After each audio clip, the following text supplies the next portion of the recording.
Chapter 357. Nama akhir, 5. Penghalang Yi Yeonjun. Di dalam penghalang, Yi Yeonjun memberitahuku segalanya. Suara dinginnya meresap ke nurani saya. Dia tahu segalanya. Dia tahu bahwa dunia ini adalah sebuah novel dan aku adalah pengarangnya. Petik 2. Apakah kamu benar-benar percaya semua itu? Saya mencoba berpura-pura tidak bersalah, tetapi tidak ada gunanya. Yi Yeonjun menatapku dengan dingin dengan mata kosong. Aku bisa merasakan tatapannya yang kejam menusuk dagingku. Yi Yeonjun menjelaskan, Baal itu transenden. Dia dapat dengan mudah membedakan kebenaran dari kepalsuan. Namun, ia gagal menyangkal keberadaan Anda, karena ia menemukan kebenaran tentang dirinya sendiri. Asal-usul keberadaannya, yang telah ia pelajari sepanjang hidupnya, tidak lain adalah karakter dalam sebuah novel. Petik 2. Saya tidak bisa merasakan emosi apapun dalam suara Yi Yeonjun. Saya memilih untuk tetap diam. Petik 2. Aku ingin bertanya padamu. Yi Yeonjun menyatakan, matanya menjadi marah karena marah.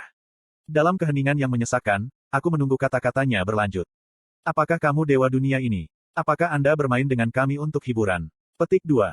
Pertanyaan yang sia-sia. Yi Yeonjun tampaknya telah kehilangan keinginannya untuk hidup. Dia sepertinya telah menyerahkan segalanya.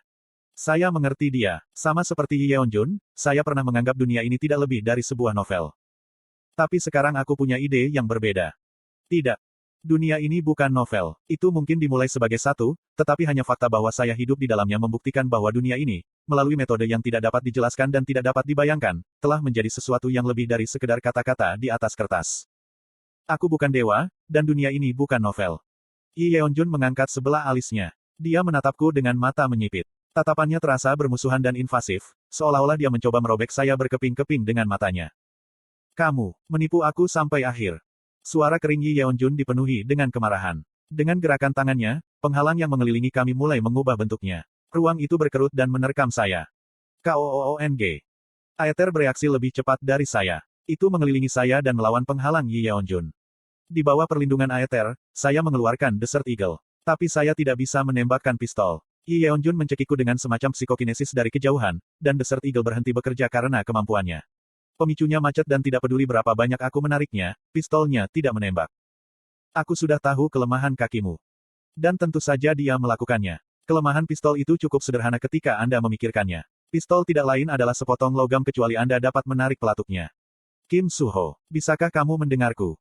Saya tidak punya pilihan selain mengirim transmisi mental ke Kim Suho.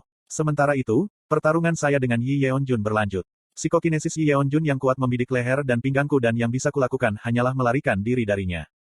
Hei, ayo selamatkan aku. Saya mengirim transmisi mental kedua. Pada saat yang sama, saya memberi perintah kepada Spartan, yang melakukan perjalanan melalui ruang dan waktu untuk menjemput Kim Suho. Petik 2. Yi Yeonjun menangkap jari saya. Dia menghancurkan jari telunjuk saya, tetapi untungnya, pengawal yang saya minta tiba tepat waktu. Kiek. Pekik Spartan. Yi Yeonjun berhenti untuk menatap langit-langit penghalang dan melihat petak besar pedang Ki menumpahkan padanya. Dia membelalakkan matanya. BOOOM. Gumpalan asap membubung dari tempat pedang itu meledak. Fiuh, saya hampir mati di sana. Petik 2. Aku menghela nafas lega dan mengalihkan pandanganku ke samping. Di sana, saya melihat Kim Suho, yang dibawa Spartan. Petik 2. Apa itu? Aku mengerutkan kening. Siluet di balik layar asap bukanlah Kim Suho. Jelas terlalu kecil untuk menjadi Kim Suho. Gaya rambut dan ukuran pedang juga tampak berbeda. Meskipun bukan Kim Suho, sebuah suara yang akrab terdengar melalui asap putih. Mataku langsung melebar dan jantungku mulai berdetak kencang. Getaran dahsyat menyebar ke seluruh tubuh saya. Lama tidak bertemu. Asap segera menghilang, mengungkapkan pandangan yang jelas tentang pemandangan itu. Dan orang yang berdiri di depan mataku adalah Kim Ha-jin. Itu adalah Chae Na-yun. Sementara itu, Kim Suho, yang merupakan penerima langsung sinyal SOS Kim Ha-jin, berlari menuju Baal. Petik 2. Oi, Anda yakin tentang Chae Na-yun? Jin Sahyuk bertanya. Ketidakpercayaan tampak besar di wajahnya. Tapi Kim Suho mengangguk tanpa ragu. Ketika Kim Suho memberitahu semua orang tentang transmisi mental Kim Ha-jin, Chae Na-yun bersikeras bahwa dia yang harus pergi. Kim Suho menurut karena dia mempercayainya. Mereka akan baik-baik saja, selama mereka tidak bertarung satu sama lain. Mengatakan demikian, Kim Suho memikirkan Chae Na-yun dan Kim Ha-jin. Sekarang Chae Na-yun sudah tiba di tempat Kim Ha-jin berada dan sedang membantunya. Apa yang akan mereka perdebatkan? Pembicaraan seperti apa yang akan mereka lakukan? Canggung membayangkan reuni mereka, tapi Kim Suho dengan tulus berharap mereka akan berdamai. Idiot. Oi, berhenti. Petik 2. Jin Sahyuk bergumam dengan kasar, sebelum mendesak kelompok itu untuk berhenti. Kim Suho juga memperhatikan ada sesuatu yang tidak beres. Masalahnya adalah perspektif, dan Baal adalah buktinya. Mereka tidak semakin dekat dengan iblis. Bahkan, ketika mereka berlari, Baal tampak menjauh dari mereka. Ada yang tidak beres. Apa? Desis Shin Jong-hak. Dia sangat kesal pada Kim Suho karena mengirim Chai Na-yun ke Kim Ha-jin, tetapi dia tahu ini bukan waktu yang tepat untuk pertengkaran. Mengabaikan Shin Jong-hak, Kim Suho mulai menganalisis komponen penghalang dengan sungguh-sungguh. Saat itulah mereka bertemu dengan kawanan orang. Kelompok orang tertentu ini terdiri dari sekitar 100 orang. Mereka datang entah dari mana, dan Kim Suho dan Rahel tersentak kaget. Apa? Siapa kamu? Kim Suho menegakkan pundaknya. Tiba-tiba Harin, pemburu setan, muncul dari kerumunan. Dia berdiri di depan Kim Suho dengan senyum cerah. Suho Si. Hah, Harin Si. Petik 2. Saat itulah Kim Suho menyadari bahwa dia mengenali orang-orang ini. Mereka berasal dari Republik Leores atau Kerajaan Arunheim. Kim Suho menyapa mereka satu persatu, senang melihat mereka lagi. Kim Suho. Apakah Anda Kim Suho? Petik 2. Tiba-tiba, seorang penyihir dengan rambut jahe panjang yang disebut nama Kim Suho. Dia mengalihkan pandangannya padanya dan mengangguk. Iya, itu aku. Saya melihat. Saya telah mendengar banyak tentang Anda dari Kim Ha-jin. Namaku Simurin, pesulap agung yang bertanggung jawab atas dimensi. Petik 2. Ah, benarkah begitu? Ketika dia mendengar tamu asing itu berbicara tentang nama yang dikenalnya, Kim Suho membelalakkan matanya. Dia tahu dia bisa mempercayai teman Kim Ha-jin, itu adalah keyakinannya yang kuat. Sekali lagi, dia memilih untuk mengabaikan omelan Shin Jong-hak. Mengapa semua orang begitu jungkir balik untuk Kim Ha-jin? Apa hebatnya dia? Kalau begitu, kita harus bergegas. Kami tidak punya banyak waktu, kata Kim Suho, menunjuk Baal di kejauhan. Kita tidak punya waktu. Simurin mengerutkan kening dan memiringkan kepalanya dengan ragu. Itu benar, kita sedang terburu-buru. Apa yang kamu bicarakan? Sambil menyeringai, Simurin menunjuk Baal. Baal dalam wujud transendennya, yang tampak seperti naga, masih tampak kabur seperti bayangan hitam. Tapi dia perlahan menjadi lebih jelas. Dia turun terlalu cepat. Dia belum sadar dan tidak tahu bagaimana mempertahankan wujudnya. Itulah alasan dia menciptakan penghalang labirin. Petik 2. Maaf. Kim Suho berkedip kebingungan, dan Simurin mengangkat alisnya.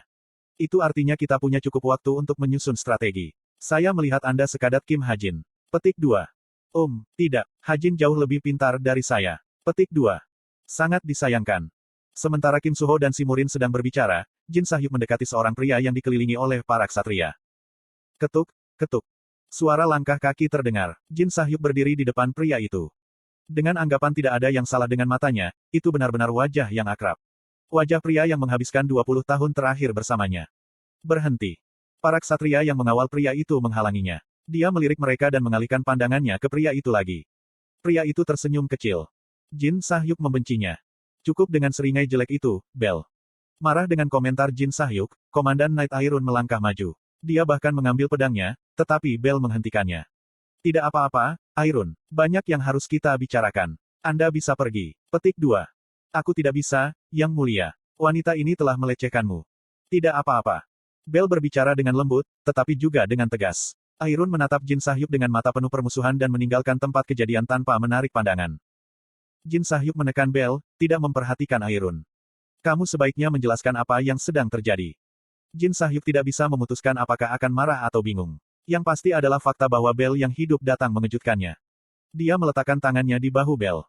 Jika tidak, aku tidak akan ragu untuk membunuhmu lagi. Airun bisa mendengar suara Jin Sahyuk yang sangat rendah berbicara tentang ancaman. Kamu bajingan, beraninya kamu. Airun buru-buru mengangkat pedangnya, dan para ksatria lainnya melakukan hal yang sama. Dentang, mereka menghunuskan pedang mereka, dan suara logam yang tajam bergema melalui penghalang. Suasana tiba-tiba menjadi serius. Ketegangan memenuhi udara. Kim Suho dan Simurin menoleh ke mereka dengan wajah terkejut. Yakin? Tetap saja, Bel tampak tenang seperti biasanya. Dia tersenyum pada Jin Sahyuk. Aku ingin kau tahu tentang bagaimana aku bisa bertahan hidup. Itu adalah senyum sukacita murni. Bel benar-benar gembira dengan kenyataan bahwa dia telah melarikan diri dari kekekalan, bahwa dia dapat melanjutkan hidupnya dan melihatnya sampai akhir. Aku yakin kita bisa mencapai akhir yang bahagia. Bel menyatakan, dan Jin Sahyuk menatap Bel dengan mata curiga. Penghalang Baal, Kam de Chameleon Troupe. Petik 2. Sekitar waktu yang sama. Yoyonha akhirnya terbangun. Bahkan dalam keadaan setengah sadar, telinganya bekerja dengan baik. Koong, koong, koong. Dia mendengar suara berdebar. Hah? Yoyonha membuka matanya. Hal pertama yang dilihatnya adalah langit-langit yang terbuat dari kekuatan sihir. Kekuatan sihir Azure bergoyang seperti permukaan laut di depan matanya. Yo Yonha menurunkan pandangannya. Di sana, Jain mengawasinya. Dia tersentak, dan kemudian bangkit dari tempat tidur dengan putaran batuk palsu. Uhuk-uhuk, di mana saya? Kamu di kemah kami gelombang. Ya, Arashi berhasil gelombang. Baru pada saat itulah Yo Yonha akhirnya meluangkan waktu untuk melihat-lihat. Dia dikelilingi oleh kekuatan sihir dan bisa merasakannya di atmosfer juga. Struktur sihirnya menyerupai benteng sihir. Petik 2. Itu adalah benteng. Itu pasti gelombang. Memang, ruang ini adalah benteng yang dibuat oleh Magic Artificer, Hirano Arashi. Ketika bos mengungkapkan keinginannya untuk menunggu di tempat yang sama sampai Kim Hajin kembali, Arashi membangun benteng ini untuknya. Apa yang kamu lakukan di sini? Tanya Yo Yonha, menggosok pelipisnya untuk menghilangkan sakit kepalanya. Kami menunggu Hajin kembali gelombang, jawab Jain. Hajin, Kim Hajin. Ya, karena aku harus menunjukkan ini padanya gelombang. Jain menarik jam tangan pintar dengan seringai main-main. Yo Yonha segera mengenali arloji itu. Itu miliknya. Dia mengerutkan kening. Tapi itu milikku. Itu benar gelombang. Petik 2 tanda tanya petik 2. Kenapa dia mencoba menunjukkan jam tangan pintarku kepada Kim Hajin? Yo Yonha bertanya-tanya dengan otak yang masih basah kuyup. Beruntung baginya, Jain berbaik hati untuk menjelaskan alasannya. Lihat, itu teks yang kamu kirim ke Hajin gelombang. Kim Hajin yang terhormat. Halo, ini Yo Yonha. Ketika dia membaca kalimat pertama itu, wajah Yo Yonha memerah. Itu hampir merah seperti tomat yang begitu matang sehingga bisa meledak kapan saja. Tidak, Yo Yonha berteriak ketika dia melompat ke Jain.